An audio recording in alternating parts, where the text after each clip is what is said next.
just started the coffee.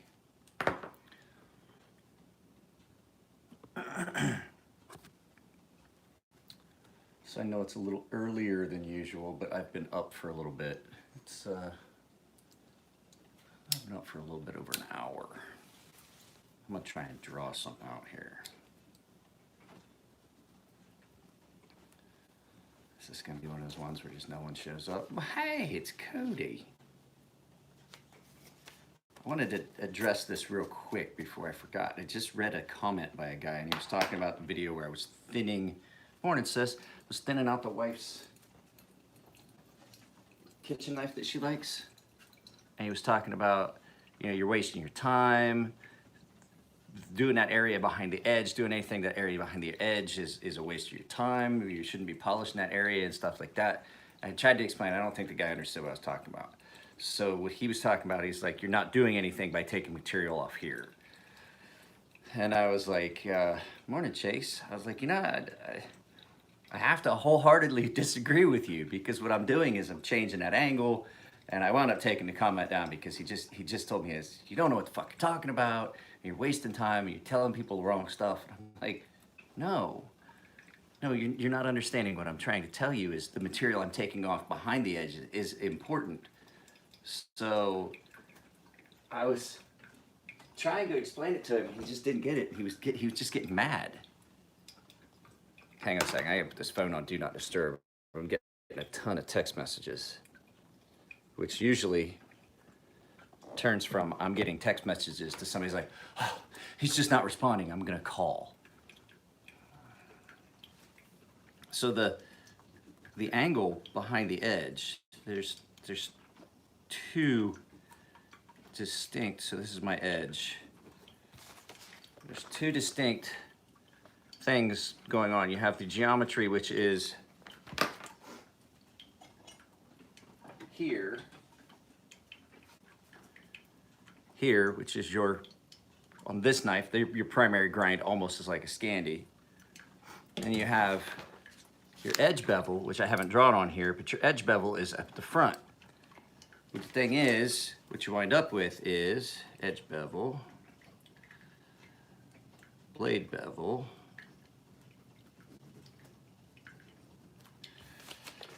and so as you take material off, as you keep sharpening that knife, you're taking material off, and you're coming back further and further and further into that edge. And as you come further back into that edge, it steepens your edge geometry. And so if you take material off here, say it started to get real thick, and I take material off here, and I just gently change that angle, I've knocked those shoulders off a little bit, and I've made a better usable edge.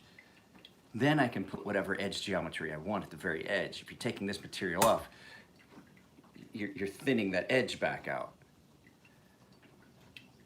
And you can maintain the use of a knife longer, because over progressive sharpenings, your edge is gonna thicken up as you walk back into that thicker material of your primary grind. It's just that simple. And all I'm doing is I'm just thinning that material so that my edge can be thinner. And to say it doesn't work, it's frightening sharp now. And it was very blunt and not sharp before.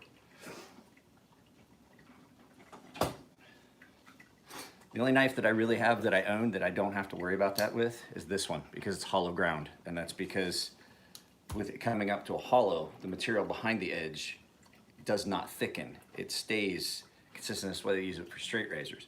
You're not walking back into a thicker part of the blade. You're walking back into the hollowed part of the blade, where that edge geometry is gonna stay consistent, because the material doesn't thicken because it's hollowed. But now that we've got that out of the way, just wanted to address that comment. I didn't have to give it its own video. It was 4 minutes worth of talking.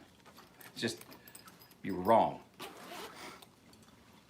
The problem, but there's other problems with the hollow grind, because a flat grind, if it's done well and then it's sharpened well, will push the material out of the way. The hollows let you get stuff down in, and it binds up further back. and so you wind up with a little bit more free.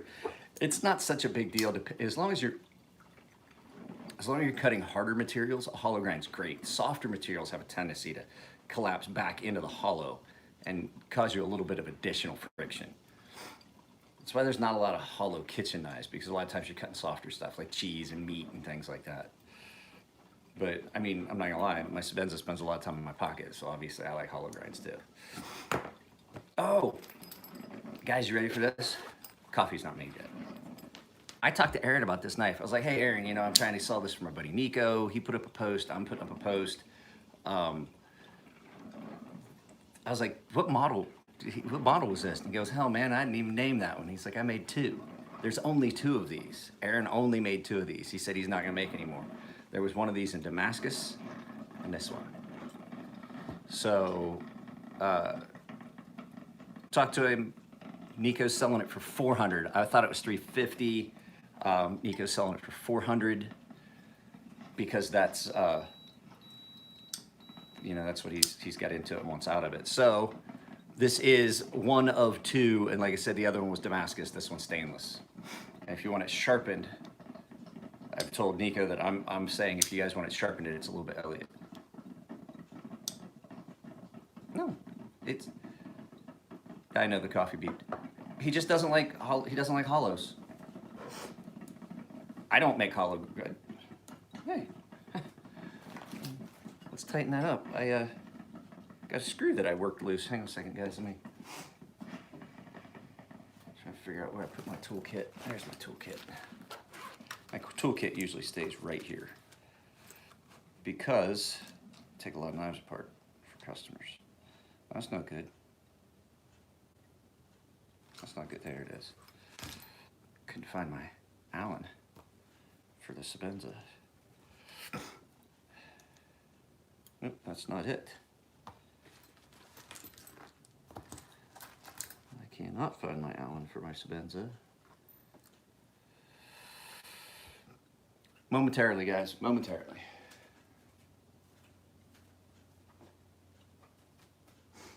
I think I have another one that fits it. I think there was 2 of them that fit it. Yeah, there's 2.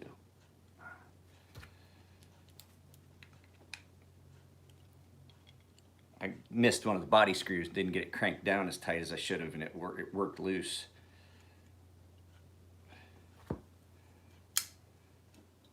There we go. Nothing wrong with it now.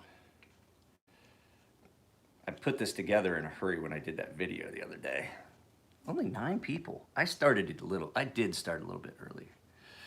Yeah, he just doesn't like hollow grinds. He was looking for something that is in his opinion, the best all around blade grind.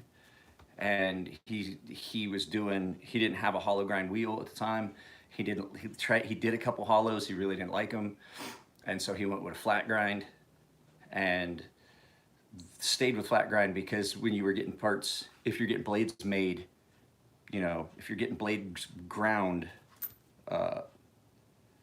after, you know, by a provider, like Larkin or whoever he had do it, when you would get the blades ground, when he was doing the 200-piece runs and they were doing the blade grinds and he was doing the thing, he got them production ground. Yeah, there you go, production ground. And so it's a lot cheaper to get it done that way as well.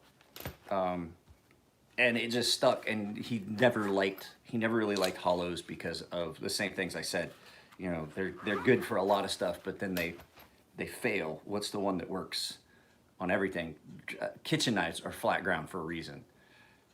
Most of them, I've only ever seen like one hollowed kitchen knife, and it was not a very good kitchen knife. So, you know, that flat grind winds up being a good all-around performing grind. And, you know, hollows, you gotta have a specific wheel. It's a lot easier to screw up terminating a hollow unevenly. If you've seen some of the Tontos I've done lately where they had the hollow and then the forward grind, the hollow was terminated incorrectly from one side to the other, and it makes your makes your forward edge look weird. I did a Curtis from our friend Mo, and it was all screwed up. And yeah, it wouldn't feel right. I mean, everything about it just wouldn't be great. In some situations, like I said, Sebenza, if you're doing a lot of, as long as you're cutting hard stuff, it's no problem on this. There's a lot of knives out there that are hollow ground. I like a shallower hollow. That's the one thing I did like about the Sebenza 25 was that shallower hollow. But, you know, they turned that, they call it the, what do they call that now? The Inkosi? It's no longer the Sebenza 25, it's called the Inkosi. So, let's see, guys, what else is going on? Oh, I got some stuff in that I got to do today. I've only ever handled Medfords at like a show. I've sharpened a couple. I've never owned one that I would do any actual cutting with.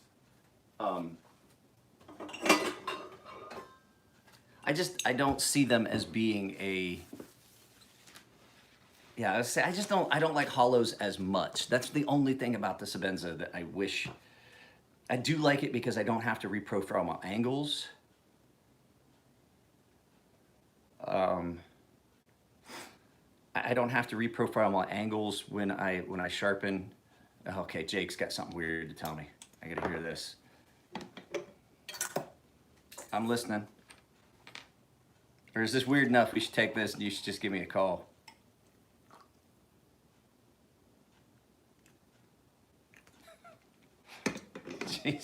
Jesus Christ, that's weird.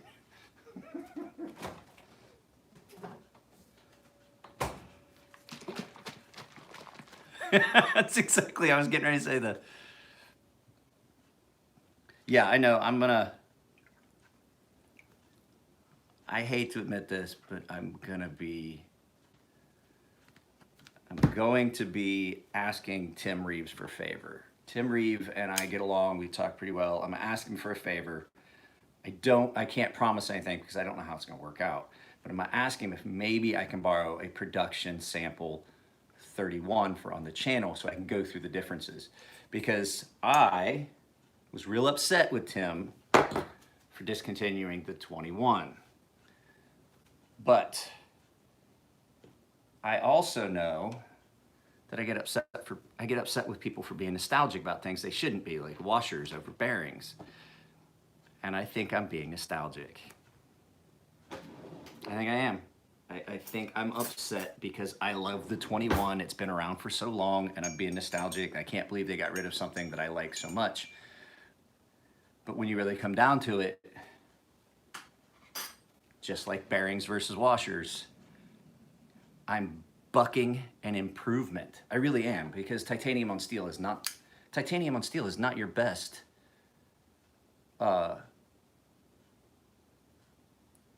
it's not your best lock interface. It really isn't. It's not gonna last as long.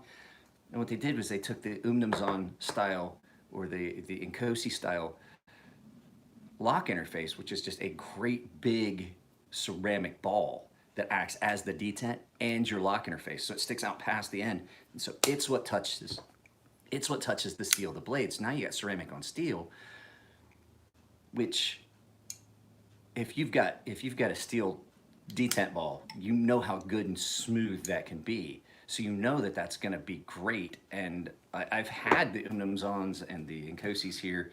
There's no issue with the actual lockup. It's not like it slips or anything. I think that's something, but that's what I'm saying. I want to talk to Tim and see if I can get a production sample. I don't want to get into it here, because if I can get a production sample to loan to me, which I mean, I'll talk to him about it, and if he wants to wait till Vegas and I can maybe borrow something and then ship it back to him, that'd be fine. That'd be great. So I talk with Tim Reeve. I talk with Tim Reeve about at least once a month. I like Tim. I was telling Tim, because my birthday is in Vegas while we're gonna be at the USN show. So, I gotta put that video of my daughter's skating competition today sometime. But you know, I'm missing the first time I'm ever missing one of my daughter's competitions. I'm gonna be in Vegas for USN. And the wife and I talked about it. She said, it's a small competition, and the USN is like something that's gonna be I could maybe make business from it. You know, you meet people at shows and you open a dialogue and then things happen. And that's how the Hornet happened. I talked to the folks at at Portland at Blade Show West. And I was like, hey, you know, I'm friends with Elliot. He told me to tell you guys hi, and then we got to talking. I was like, well, I've got a design. I was just trying to figure out how I want to get it to you guys. And I showed him the custom, and I showed him pictures, and they were like, that looks nice. Email us. Start the dialogue. And so we got the CAD file and everything. That's how the Hornet deal started, was at a show. I walked up to a table and started talking to a couple people from Wii.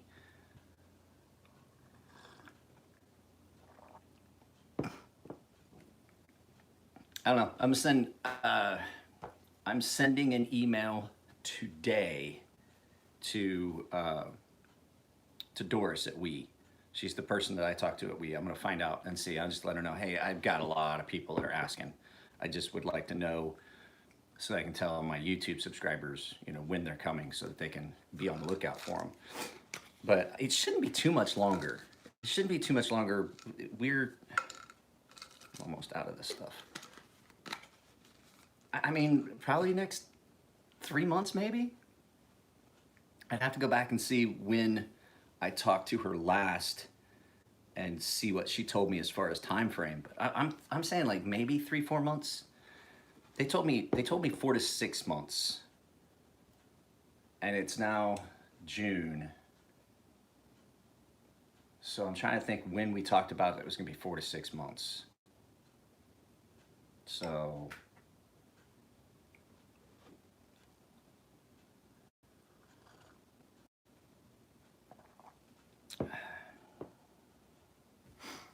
Who deals coffee for me?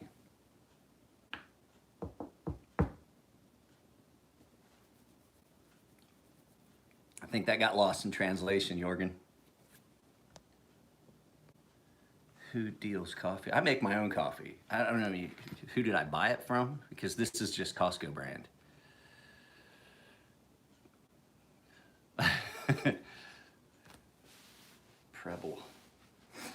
Preble.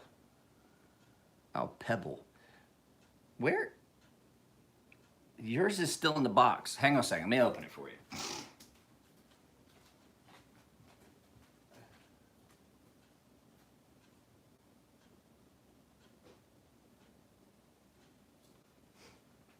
Elliot forgot I was sharpening this for you. Elliot forgot I was sharpening this for you, Dwayne, so he taped it up. So this is going to get done today too. Oh, so David is a customer of mine up near San Francisco area, and he has sent me several things of coffee. I don't think David's on here this morning. And so he sent me a bunch of boxes of, it's called Phil's Coffee. That's where he got that coffee for me and had it sent. So this got packed up and was gonna get shipped.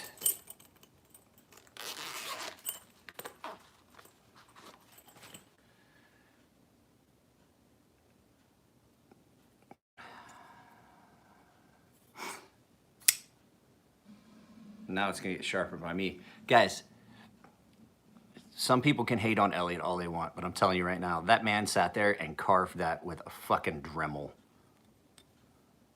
That's one of his Archie 2.0s. That's all hand carved.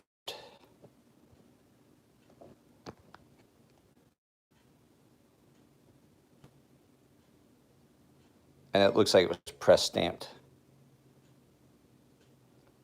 I mean, he even carved the pivots, guys.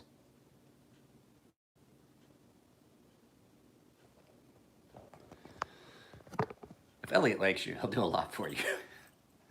He likes Dwayne.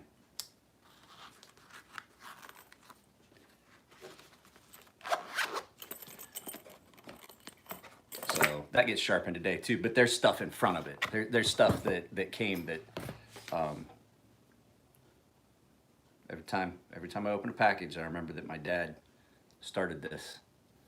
It's the knife he gave me.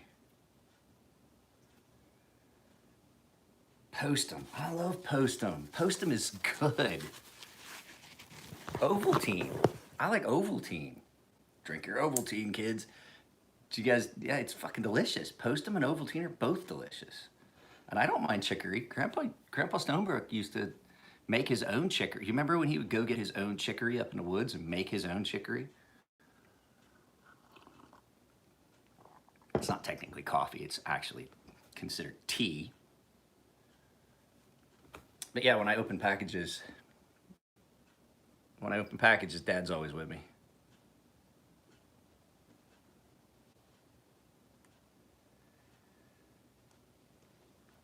I like Postum. Postum's good. I like Ovaltine. Ovaltine's good cold. Ovaltine's good cold. It's chocolatey. Yes, my sister and I grew up in an area where shit like that. We don't show it.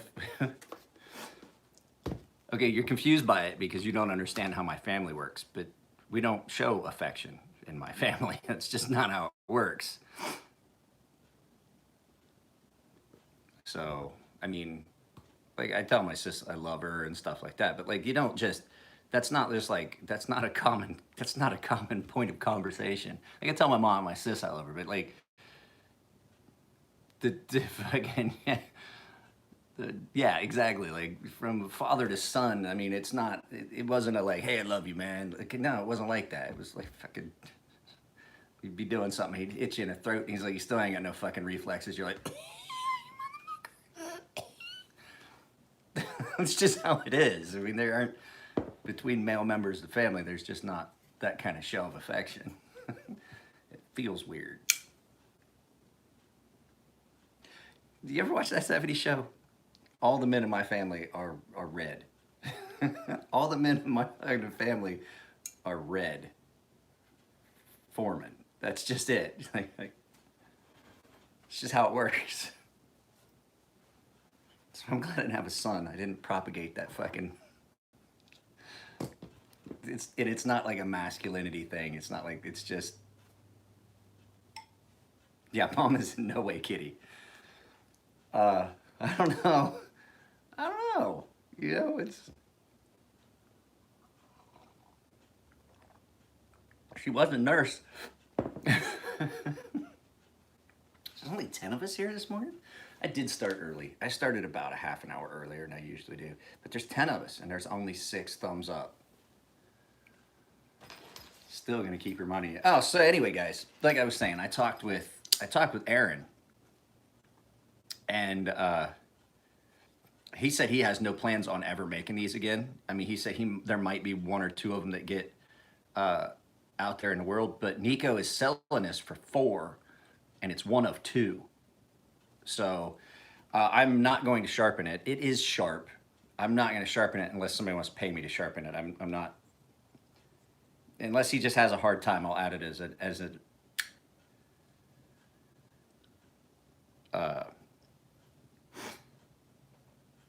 unless he just wants to add it as a value add, but then he's just gonna have to pay me the $35 to sharpen it. So it doesn't make any sense for him to have me sharpen it. I'll strop it up real good. It's got a good edge on it. I mean, it's got a good working edge on it. It's not like a garbage edge. But Aaron doesn't put an edge. We talked about that in Instagram. If you guys saw it on the Instagram live feed, Aaron and I talked about the fact that he doesn't. I mean, it's cutting paper. He doesn't go to the same degree of sharpness per se that I do. His knives are for working guys. That's the edge that you would want out in the field. Let's see. You gotta have a tool for this real quick.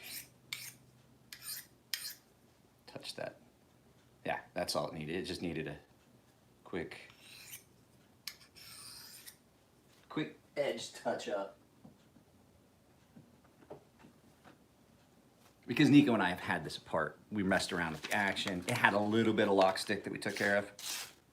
Yeah, it's sharp. It had a little bit of lock stick that we took care of, and so we had it apart, and there's some little edge inconsistencies. I just wanted to touch off with that, like think we got it up against something. So yeah, guys, if anybody's interested in this, I'm gonna put this up on Instagram. I asked Nico if he wants me to just set it up. How did you deal with the lock stick? I will tell you exactly how I dealt with the lock stick. Aaron had done this, and the lock face was real shiny, and so I just scuffed it to give it a little bit more. Okay, so let me explain how it works sometimes. So titanium is real ductile, and it likes to the ductility makes it soft, and so it gulls against things, and so it deforms, and then it sticks like silly putty. It wants to stick against things and then pop loose. And so the smoother the surface between the two, the more area of friction that you can allow that gulling to occur, where it wants to stick. And so what I did was I took the lock tang on the blade and I just roughed it just enough, not to change anything dimensionally, just enough to give it a little bit of space. That cleaned it up a lot. That got rid of the lock stick a lot. You can't do this. I don't want you guys thinking that you can do this. I did this under direct supervision of a knife maker, but just scuffed it just enough to give it some ridges so that there was less surface contact between the titanium and the steel. And then I just went and I saw the spot on the lock bar where to give it a fresh start, I just carbonized that spot just lightly, because you can't over carbonize. One of two things: you can either heat up your material and your detent ball will fall out, or you get too much material and then you've screwed up your lock interface and it won't lock. So just lightly recarbonize that spot where it was touching up, and it does not stick at all. But there's no change in the lock interface. It locks up great. This thing locks up like a fucking bank vault. And so just those two little things, it locks over at about 50%, just like a Sebenza does. As a matter of fact, it feels, the lockup on it feels a lot like a Sebenza. The way it locks and the way it feels. And so I've seen guys vilify knife makers. Oh, it's hurt 50% when you buy it. That knife, this was at 50% when I bought it. So, I mean, they're going down the same route with this one. But yeah, this one's got really nice action. Bearings, I can see them. This is why I say you can clean bearings out, because I can see the gaps in between the balls. I can wash that out. It runs on bearings. AEBL.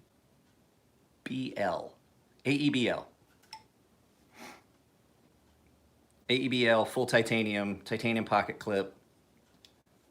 Smooth. It has got a really nice smooth action. No blade play. He did a really nice job socketing the pivots and just keeping them enough that he didn't really need to chamfer them, because the pivot screw is just up high enough that you can't feel the sharp edges on those holes. And so you don't have a shiny area around it. It's just nice and clean. And then it's all Torx construction with backspacers.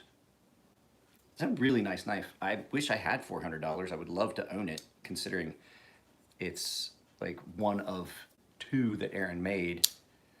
But I'm gonna see Aaron in a few weeks, so I'll get to handle a bunch of the new stuff he's got. You'll definitely see him at the show. Stop pin is set back here, so you don't have a weird cutout. The stop pin is all the way back at the back. Sometimes you'll have a weird cutout here, so you don't have. Well, let me see. Where have I got something that I can demonstrate that on? There you go. See how the stop pin sits in that socket on this knife versus this knife? This just sits nice and flat. So you've got less areas to collect grit. And it is one of the things I wish some of these knives didn't have. Like all my Ferrum Forges have it too, is a cutout for the stop pin, where the stop pin comes around or goes into the blade a little bit, which looks clean and cool, but that also leaves you a little area where stuff accumulates. So this does not have that. But you can, the flip side is this doesn't have as clean a look open because you can see your stop pin right there at the base of your blade. So, these were pretty nice. Handle's real comfortable. The handle's real comfortable because it's got a nice fat spot at the back, which typically I would want more blade to handle ratio, but when you're really on something, that little bit of meat, that little bit of extra meat right there, it does feel good. I'm not gonna lie, it does help. So yeah, I'm gonna, lockbacks have a tendency to accumulate a lot of stuff. Yeah, I did a thing about that, like lockup, the different things that can affect your lockup. So simpler is better. That's why I do have to admit, I like Strider's external stop pins, because then you've taken things out of the mix. This thing had so much gunk down in it that I'm surprised I didn't have problems with a little bit of lock slip, like it didn't want to engage fully. Because it gets so full, this thing gets full of metal dust and all that crap. You saw it in the video when I took it apart. I've had knives fail where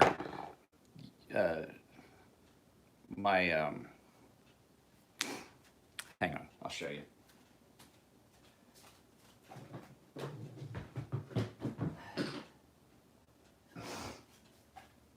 Forgot I had one.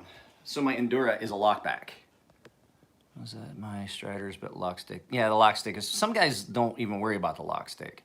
So if you guys look here, this knife has got a little,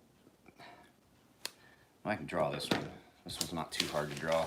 So a lockback is different than, way different. So what you get is,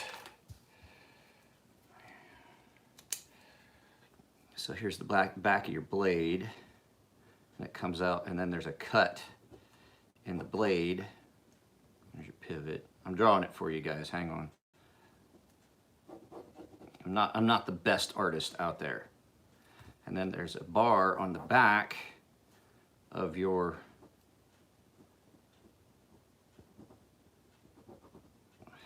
thing that is attached to a spring. So what you get is, this is hooked to a spring. When you lift this up, you can rotate the blade. When this drops in, it locks it in place. Well, what happens is, you carry it in your pocket, and then you get a bunch of pocket lint like that down in there, and then the key won't drop down into the fucking groove. Well, now your blade doesn't technically lock as well, and you get to a point where you compress so much crap down in there. I had one of these that failed, and you can see. So that little key that I showed you, there's a spring in here, down in here. I just had one of these parked the other day, and it comes around, and then it drops down into that thing. If there's a bunch of gunk down in there, it can't drop down in all the way, and you continue to compress it, it's gonna fill that up, and then it comes out.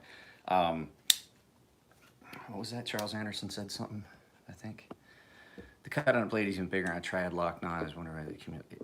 They do, but the thing is, the spring is so strong on those. The triad gets a lot of crap in it, but the fact is that the hole, that groove is big enough, it's easy to clean out. I mean, you can do it with a toothpick, just pop it out.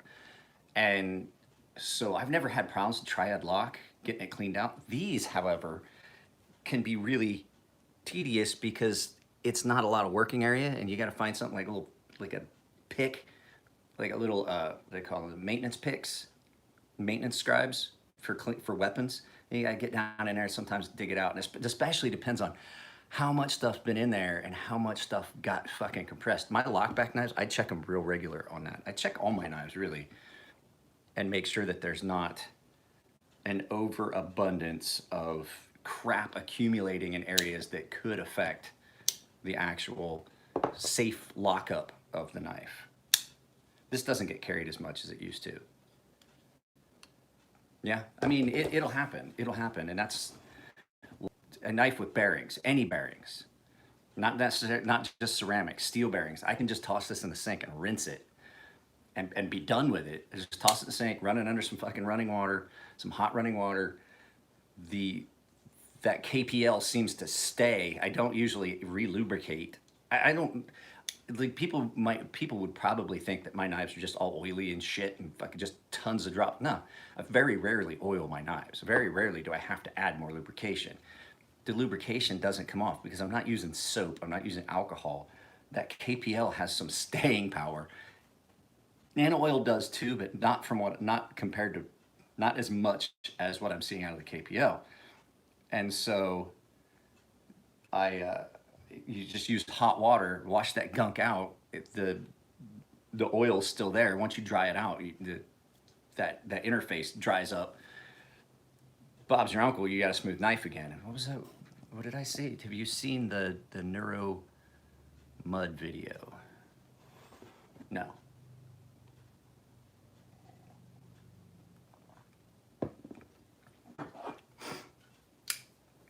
I have not. Is it Vinny Nero's Nero Knives? Is it his video? Because if it is, I have not seen it. I don't watch.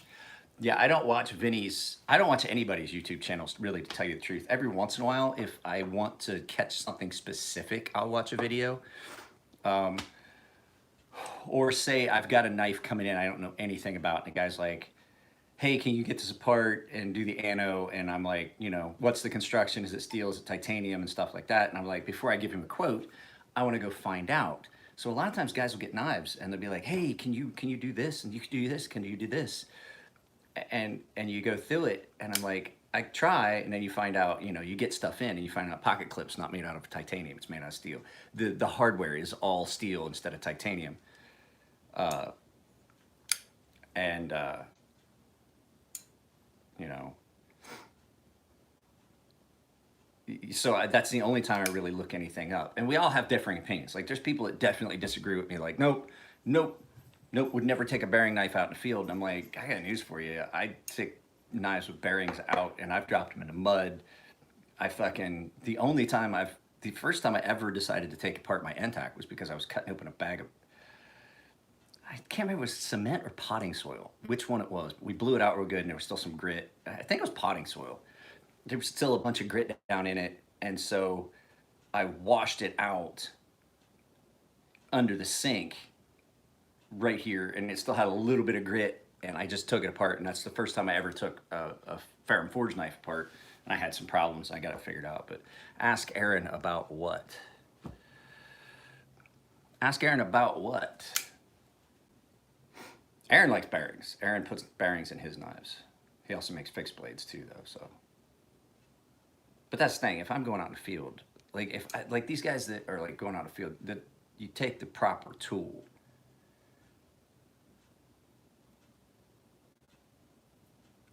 You take the proper tool with you. If I'm going out in the field, you know what knife I'm not taking? If I'm going out like camping or something and I only have room for like one knife,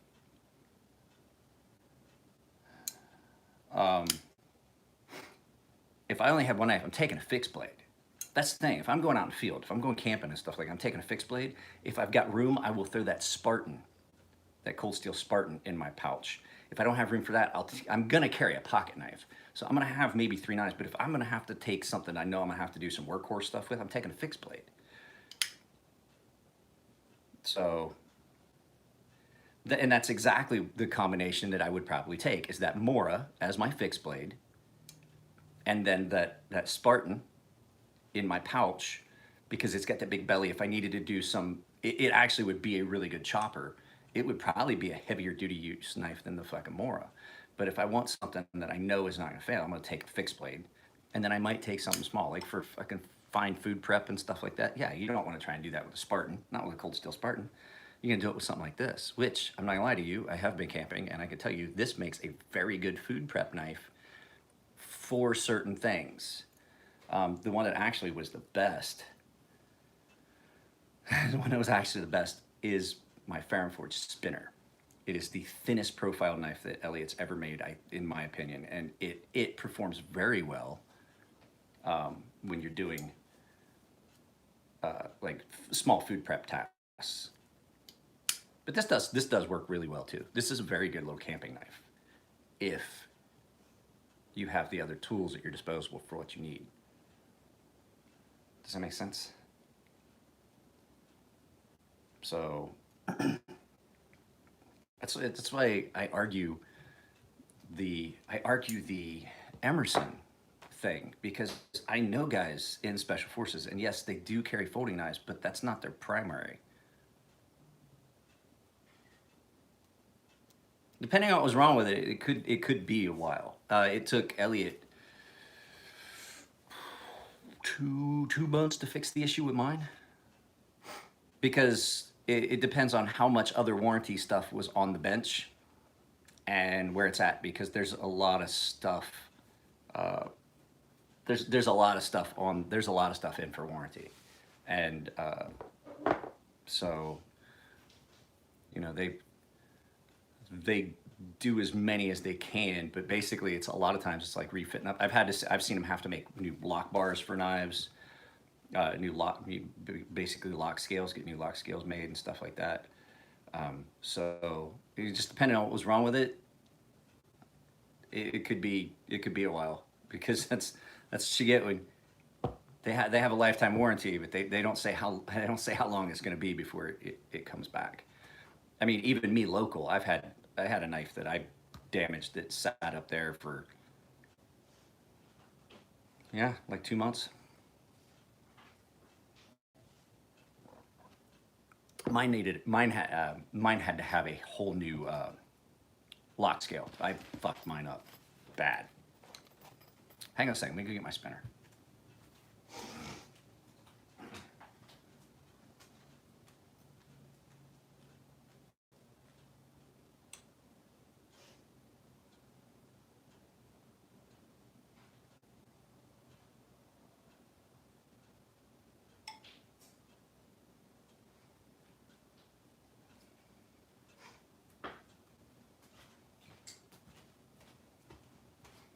I'm back. So this is one I was saying that has such a really thin edge profile and does a really good job with food prep. I've taken this camping, and people are like, you took $1,000 fucking knife camping. I'm like, yeah. What else am I gonna do with it? Fucking let it sit on a counter and collect dust, and knives get used. The flip side of it too, though, is I know I can refinish this blade. I've refinished it twice now. That's not the original finish on it. You can tell. I mean, that's me. I didn't care that I got a little bit of splotchiness on the black, because this is black and gray, or black and copper, I think. And I'm gonna use it. It wasn't like it was one of you guys' knives, so I didn't go back and do it again. And I haven't carried this real heavily for a while, so. But yeah, I got some splotchy colors in the ceramic. But like I said, it's my knife. My goodness, this thing gets fucking ridiculous sharp. But this, like I said, this one is the thinnest behind the edge.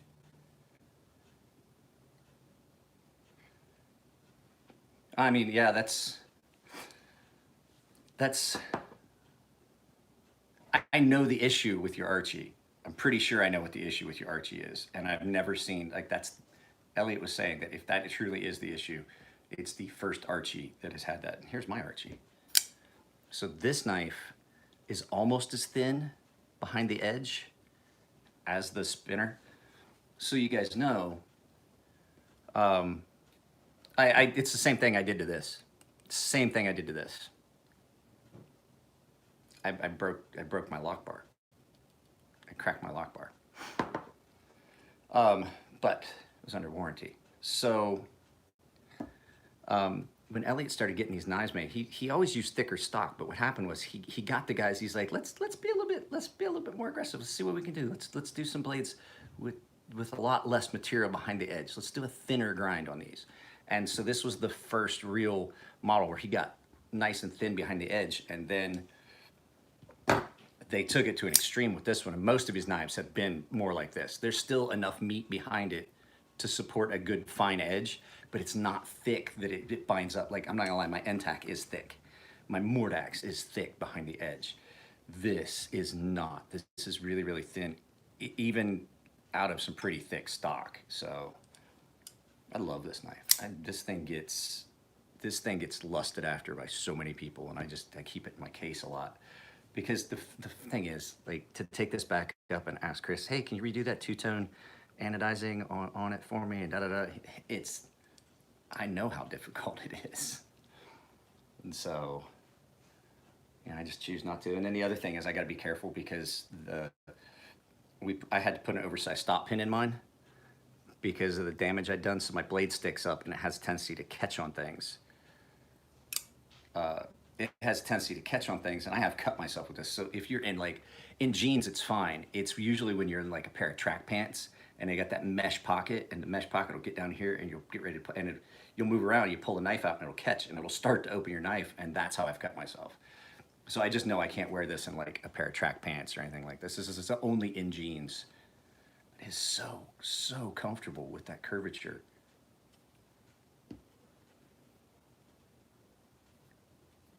So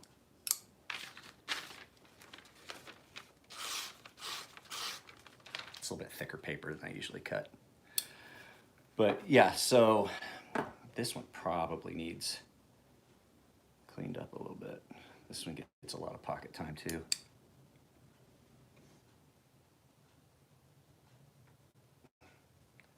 Must be thin, Elliot. Thin. Your knife too thick, Elliot. Must be thin to cut. Let's go ahead and open this. We're gonna take a look and see what Chris sent me. Chris sent me a couple knives. Let me grab this. 17 people here. How many likes so far? 11.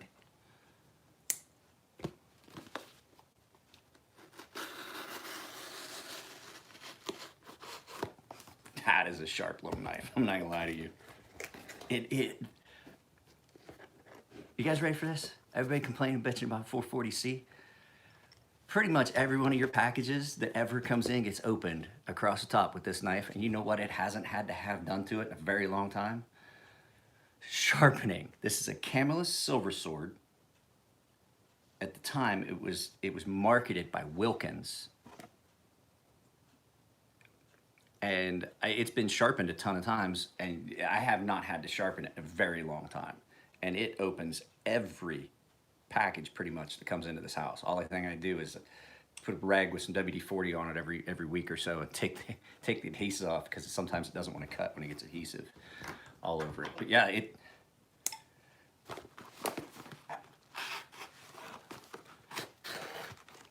I got into the tape. See how it catches when you got tape adhesive on it? So my wife and kid are up. So I've got Dwayne's stuff here and Chris's stuff. Dwayne's stuff will happen here shortly.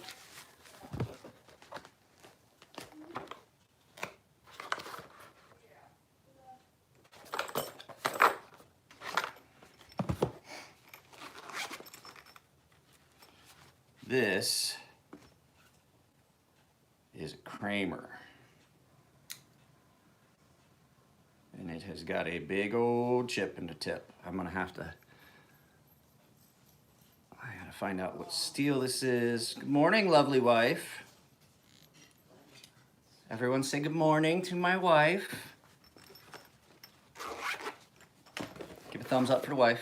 She just went to go take a shower. And then this is hey.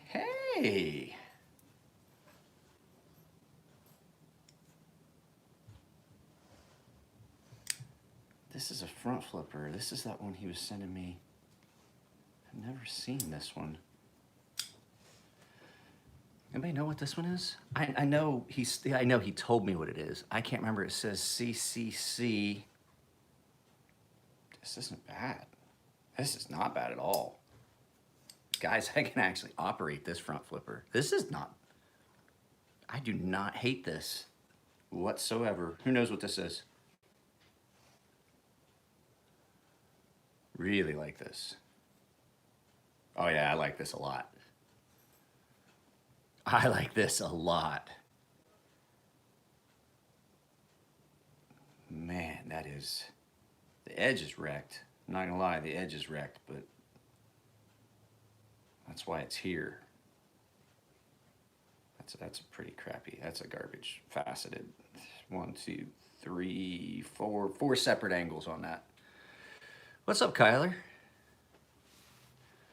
Yeah, I'm not sure what this is, but I really like this thing. Is so nice. I don't like front flippers.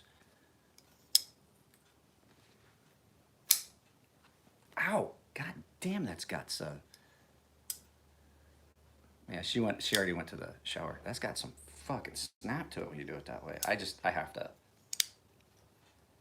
That I like. I do like that. Is it Clyde? There's the maker's mark. CCC. I'll definitely look into it. Man, I was not, the second I pulled that out of the box, I was not expecting to like it. It's so light too. Like it literally is light as fuck. And there's no milling. Well, it's a lot of that is because there's a lot of material taken out here, and then there's an overlay or an inlay. It's not quite an inlay; it's more of an overlay, but it's taken up a lot of that. It definitely is lighter. You can feel the difference in weight from one side to the other. That's the only thing I don't like about it. It's definitely lighter. Yeah, brown canvas micarta. It's an attractive look. That's a look right there. I have to get a hold of Chris and find out. That is nice. It's Mo's. This is Mo's. Mo died in the group chat. Do me a favor, Mr. Swede. If you got time, fucking see if he's on there and ask him what that one is. Yeah, this edge is wrecked. It's all fucking chipped and really chippy. I'm afraid what I'm looking at though is there's some discoloration. There's some discoloration here. I'm afraid that I can't either.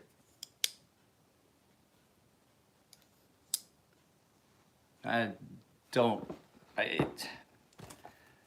Okay, let me clarify on something. You guys know how much I say that I hate fixtured systems, but that's not necessarily true because I've used fixtured systems. The problem I have is, and I see it a lot. There's a group of people that keep doing it, and there's a couple of kids that I've given advice on. You know, I wouldn't necessarily do this and that as far as like business choices because they're young and I don't think they realize what they're getting themselves into. So what they did was they bought fixture systems and are offering a sharpening service. I told them, I was like, you better be sure about this. And I want to talk to one of the kids, Sam. There's a lot of liability that goes with that. If you don't have something to protect yourself, then you need to, such as an LLC. You get somebody's fucking knife into the house, and your parents, if you're a kid and you don't have the money to come up with it, your parents might be fucking footing the bill for a $800 to $1,000 knife. So that's the first one. Is people immediately get a system and think they're a professional sharpener, and you're not. There's a lot of things you have to learn, even with a fixtured system. And the fixtures get out of alignment, and a lot of knives have come to me directly from other people that are using a fixtured system with basically instructions, please fix it. And I've seen knives that get screwed up so badly, and it's not the system's fault, it's the person using it. So what happens is stuff gets screwed up, and then people just will kick it back to the secondary market. They're like, oh, I fucked this knife up, let me get out from under it. And there's unscrupulous motherfuckers out there that will fuck up a knife and sell it as new, and then a customer gets it, and depending on how you bought it, you've got no recourse. So there's two reasons fixtured systems are not as precise as everyone seems to think they are. Two, they allow people to think that they can do something that they truly can't, and they screw something up, and then they pawn it off on someone else, and then that person has to deal with it. I had that knife that came in here not too long ago. I think it was a,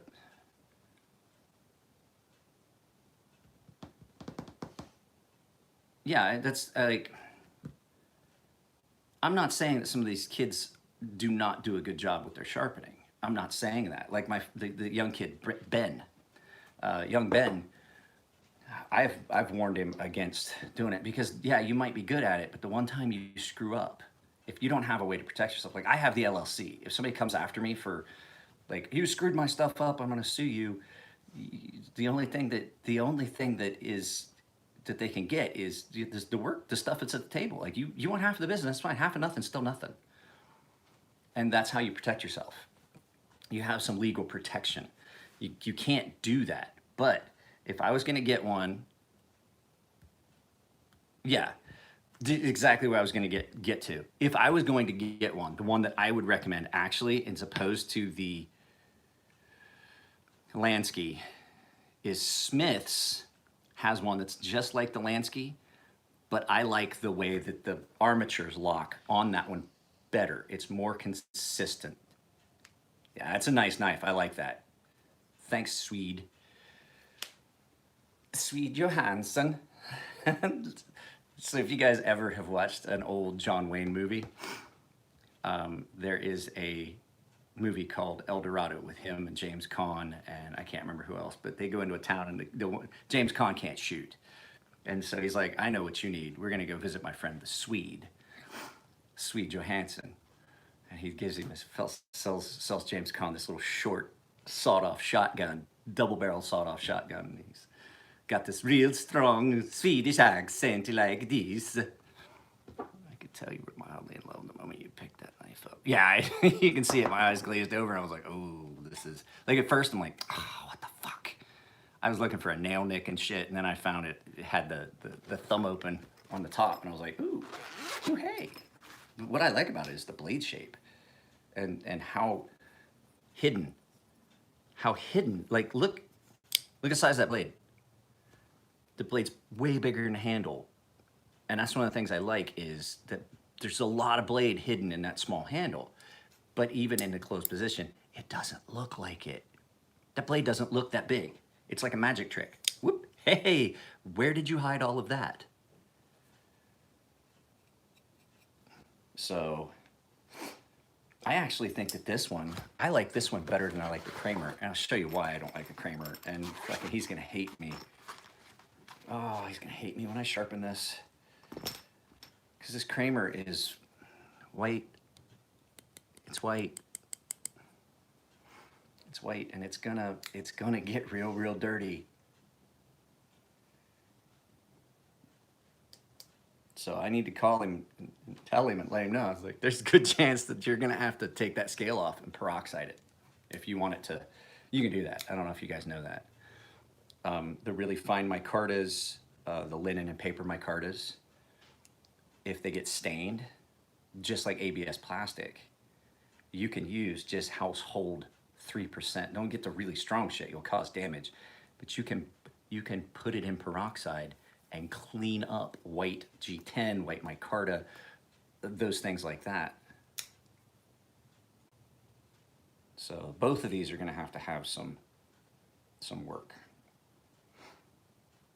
So this one has a big chip, that one has a really chippy edge. I hope that's not, like I said, I'm seeing on this one, I'm seeing a little discoloration right at the edge, and that could be what is causing some of that. I'm seeing it clear back. It might be just stropping compound, but I'm seeing a line behind the edge. Can you see that line behind the edge that I'm seeing? I'm hoping that's not an issue with heat treat, because it does not seem to want to wash off as I would expect, say, something that stained it. I don't know, I'm gonna have to talk to Mo, but this is so comfortable and light. And it's running fairly dry. It's that smooth, and you can hear it, that it's running fairly dry. So, 12 likes, 16 people.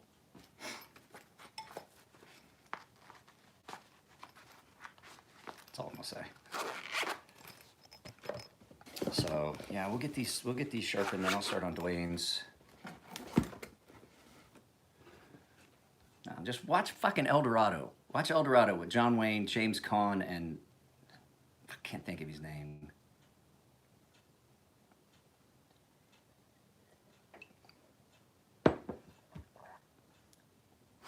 Who was in it? Who was in El Dorado with John Wayne, James Caan? Who was the last person in El Dorado? James Caan, John Wayne, Ed Asner was in it. He played the bad guy. Fuck me, if I could remember the guy's name. We got a sharp. I got a sharp. I'm trying to. Okay, I'm waiting for Matt to send me to find his box. Robert Mitchum. Thank you, Robert Mitchum. I'm waiting on I'm waiting on him to send me or find me the box for his, and he's been real busy, and so have I. So I haven't seen Matt almost 2 weeks, and he's only 6 miles away. Last week I was busy as shit trying to get everything done before the contest, for my daughter's competition, and then before, I knew I was taking Nico on Friday to get tires and stuff like that. So yeah, I'll tell you what, right after this, just hit me up on Instagram. We'll get it figured out, because mine needs sharpened. Matt's definitely needs sharpened. His is the serrated one, but the front is all chipped up. I'll get those done. Those shouldn't be that hard to sharpen. Mine are not as bad chip and nick wise as Matt's is. So I think it would just make more sense for me just to sharpen them, and then we figure it out on the backside, because like I said, there's gonna have to be some chip removal and tip repair on Matt's at least. So, we'll get it figured out. I think I still have to pay Matt his portion of that. So, I gotta find out. I gotta see. Anyway, guys, I'm gonna get off of here. I don't have a lot to do. Like, I knew this week was gonna be light, but that's fine, because the whole thing is we're gonna go to the county fair sometime this week. My wife and kid are leaving soon for Japan. I'm trying to spend some time with them, and I'm gonna utilize that time where we're a little light on work to do stuff like this with the morning live feeds. I had a couple videos that I wanted to get shot. I shot them last week. You saw it, the bearings versus washers.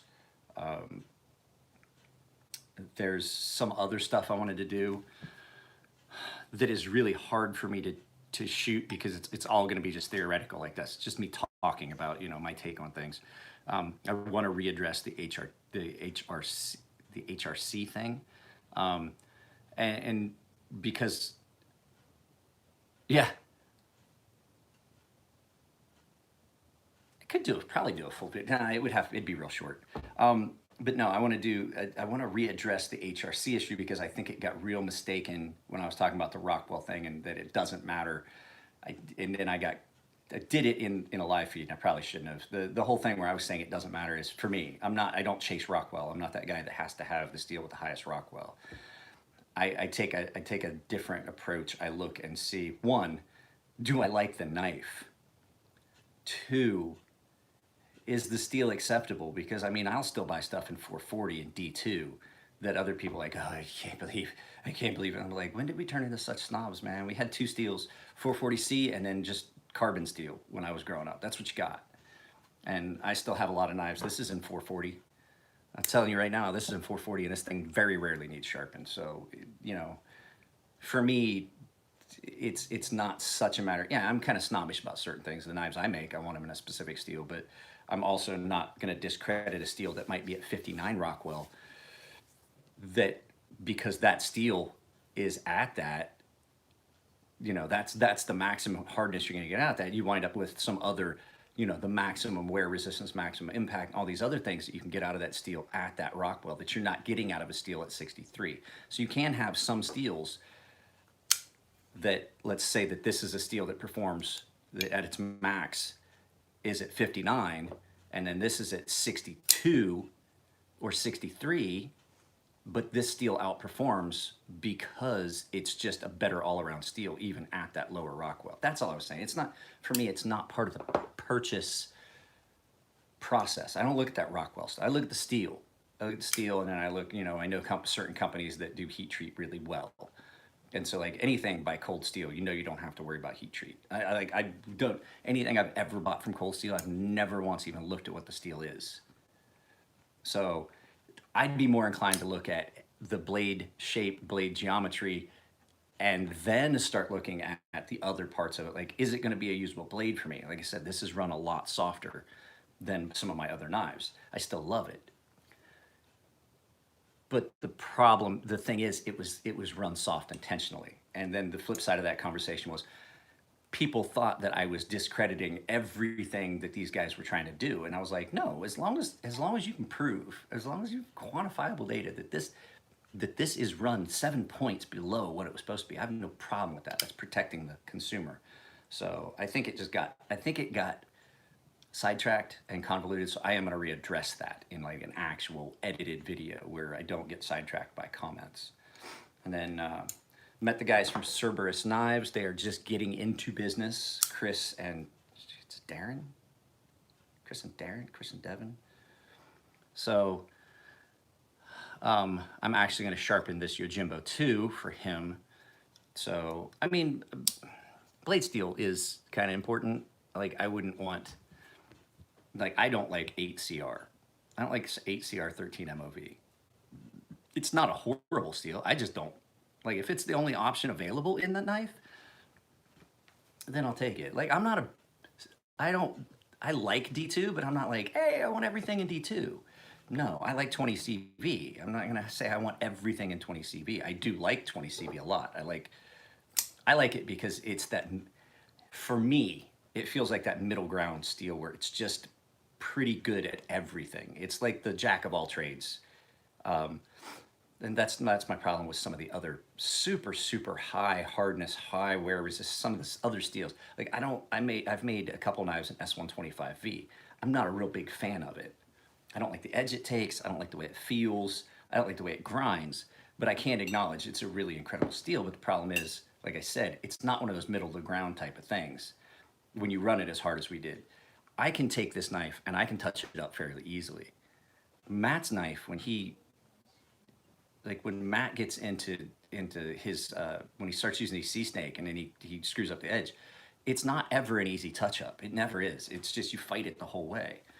So that's why like I said, I like 20 CV because it's that middle of the ground. It's that jack of all trades. Yeah, it's really hard, but it's not that hard to sharpen. Like the average guy can sharpen it. MaxMet, super hard. You have to have specific tools and things to do it with. And so that's where I don't agree, where I think MaxMet's a real good steel, because like if I have to retool everything I'm doing, then it's not the average user's steel.